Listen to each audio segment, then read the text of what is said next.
Joseph Kalimbwe anozikanwa kuti is a political activist munyika yeZambia. Panguva ino oya achicriticize the leadership yemutungamiri wenyika yeZimbabwe, our president Emmerson Mnangagwa. Panoonekwa kunzi panguva ino president Emmerson Mnangagwa is the outgoing our SADC chairman. Panguva ino oya achicriticize kuti aiwa mutungamiri wenyika yeZimbabwe akanga asipo kana kuti hapana zvaaita after ataura mashoko atakuda kuverenga panguva ino. Sanapinda mashoko amudanyigwa panguva ino. Don't subscribe or like or turn the bell icon. Joseph Kalimbwe anomeka this post yamuri kuona here in the screen obudanyira chiti a new SADC chairman in 3 weeks. In the past 12 months, SADC had no chairman. Instead, our region was fed with slogans, political rhetoric, and zero action.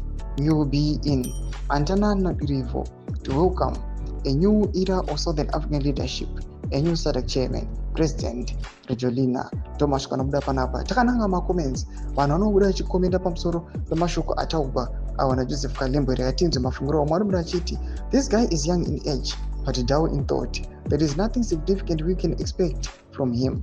One of the key SADC objectives is promoting good governance and democracy, which means the rule of law. Restoring the rule of law would see all the SADC leaders in prison. And your president Hichilema is still holding the barrier of law.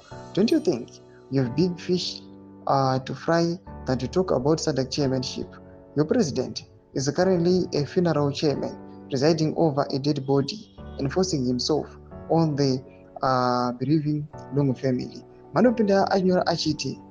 Indeed, Mr. Mnangagwa was busy scheming about 2030 nonsense. People of Mumba must come and Emmerson watitambudza munhu uyu. Manopinda achiti say it louder. Manopinda achiti which country is that? Manopinda achiti very true Joseph. Manopinda anyora achiti are they doing SADC galas and building roads for SADC in Madagascar? Manopinda achiti when is a SADC chairman ever had a meaningful influence? Manopinda achiti he was very good. He made us all SADC chairman. Manopinda achiti you mean we will cease to be SADC chairman in 3 weeks kubaseka zvake?